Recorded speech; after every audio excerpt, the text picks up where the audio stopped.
la troisième, dernière partie. À votre avis, qu'est-ce que c'est? Je sais pas.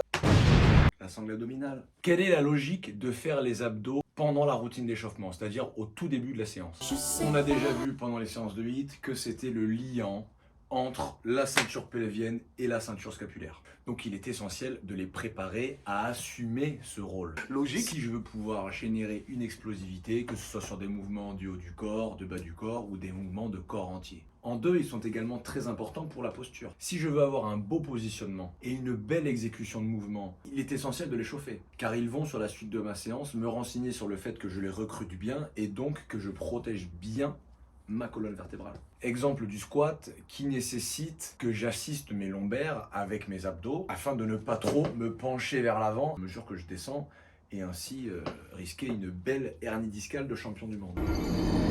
Et puis plus simplement, les fers d'entrée, c'est éviter de les oublier ou de les esquiver comme tous ceux qui disent « ouais moi les abdos je les fais à la fin ». Parce qu'au-delà du fait que ce ne soit pas logique, c'est surtout le meilleur moyen de les esquiver. Tu le dis une fois, c'est bon normalement, et les gens ils ont compris.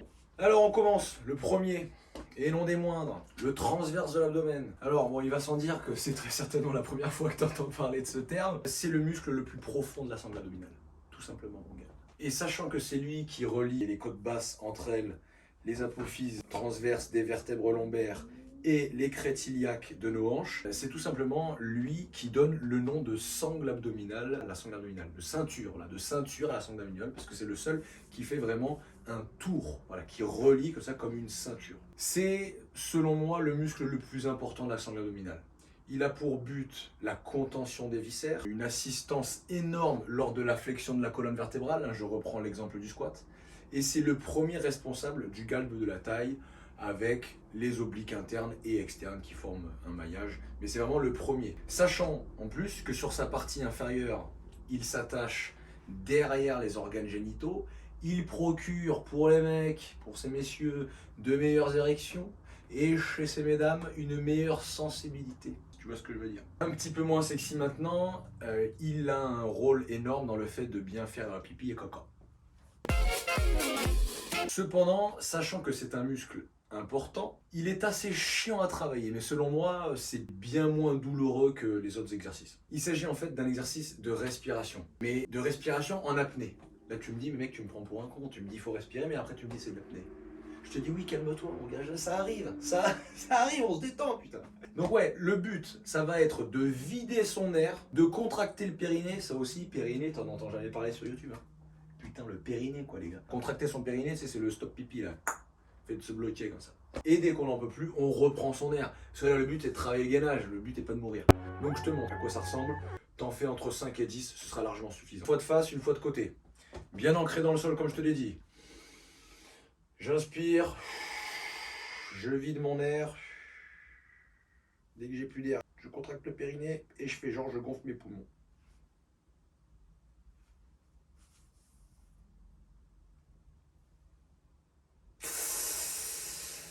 Tu peux te grandir en même temps pendant que tu le fais. Ça fait penser à Frank Zane, voilà, c'est les bodybuilders de l'âge d'or, hein, c'est toujours pas mal. Je te demande de profil, je reprends. Je vide mon air, bien ancré dans le sol. Je vide mon air. Périnée.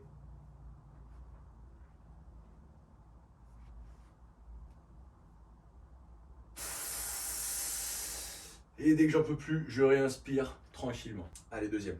Ce sera les crunchs que vous connaissez normalement si vous êtes déjà entraîné avec Bibi. Les crunchs qui travaillent donc les grands droits, hein, les 6-pack, 8-pack, là selon la génétique de chacun. On détend les cuisses pour laisser tomber les psoas. Car ceux-ci partagent une partie de l'amplitude du mouvement du buste avec les crunchs. Or, nous, on veut chauffer les abdos, pas les psoas.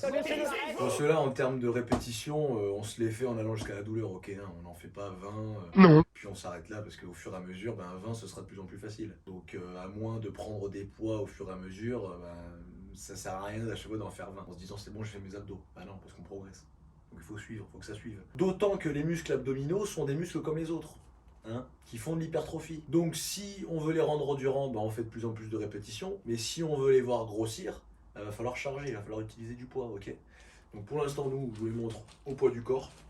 On s'installe, on détend donc les psoas, c'est pour ça que moi je ne vous conseille pas de plier Parce que là, les psoas, s'ils sont en position forte, ils vont avoir vraiment envie de participer.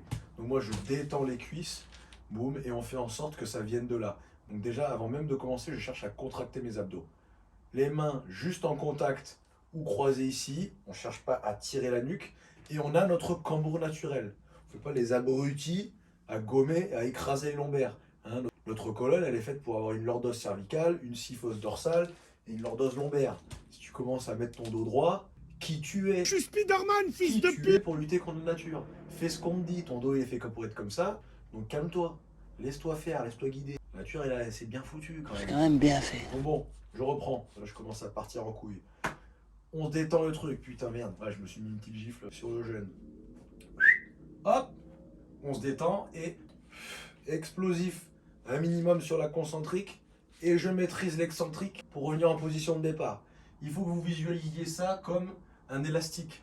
L'élastique, il est là. En descendant, j'accumule l'énergie élastique et poum, et je la restitue. J'accumule l'énergie élastique et poum, je la restitue. Ok, on reste en tension. Déjà, ça va nous aider à beaucoup mieux sentir le muscle. Et pour ceux qui veulent faire de l'hypertrophie, faites le temps sous tension. Il n'y a rien de mieux comme vecteur d'hypertrophie. Ok. Troisième, obliques. On peut les travailler sur leurs deux fonctions. Leur fonction d'aide de la colonne vertébrale sur l'inclinaison et sur la rotation. Selon ce que vous faites, un ou l'autre, moi je vous conseillerais quand même de toujours faire les deux, hein, ça ne mange pas de pain. Le premier, sur leur fonction d'inclinaison, au sol, poitrine sortie, épaules bien fixées, basses et en arrière, à l'aplomb du coude. Le coude qui lui est en angle droit. La deuxième main également au sol et on pousse conjointement sur le coude et la main pour monter et on contrôle la redescente. Hein. On reste en tension, comme pour les crunchs juste auparavant, pour bien sentir le muscle et mieux le travailler. Voilà, c'est là, c'est ce côté-là.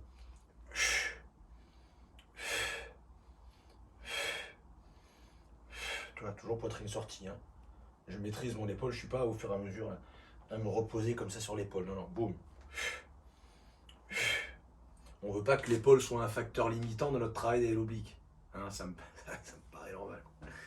Faut pas être con à un moment donné. Ouais, ça, c'est de la logique, tout simplement.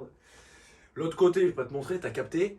Maintenant, je te montre pareil, travail des obliques sur leur fonction de rotation. Alors, tiens, mets-toi là. Pose ton cul là. Voilà, mets-toi là. Donc avec une poulie ou des élastiques, épaules basses en arrière, bras tendus, on cherche en fait à effectuer un 180 degrés en restant en tension. On cherche à libérer l'énergie élastique à l'aller et à l'accumuler au retour. Petit conseil supplémentaire, pour éviter que le dos, les biceps, les triceps participent de trop, on ne prend pas l'élastique dans les mains. On le met plutôt au niveau du dos de la main.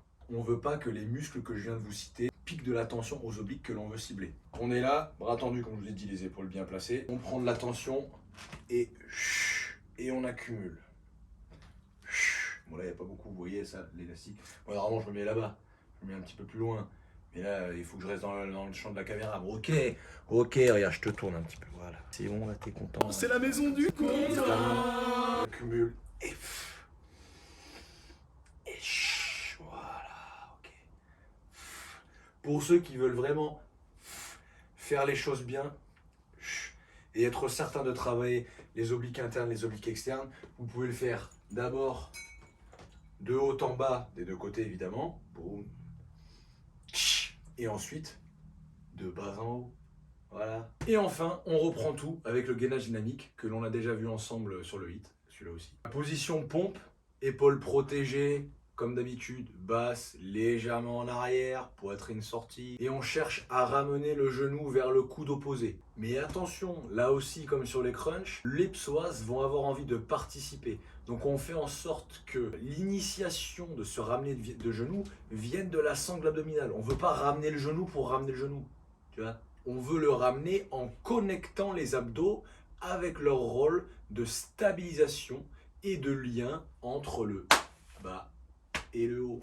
Donc je te remonte, position pompe, clac clac, épaule basse en arrière, boum, on monte, les fesses au niveau de la ligne d'épaule et on cherche à serrer le ventre, on aspire le ventre et on accumule. On accumule, boum, on libère et on accumule. Vous voyez, je veux vraiment que ça vienne de bam, pas que ce soit Pas que ce soit juste le genou qui repart, parce que là ça va être psoas, on veut vraiment que ça vienne de là.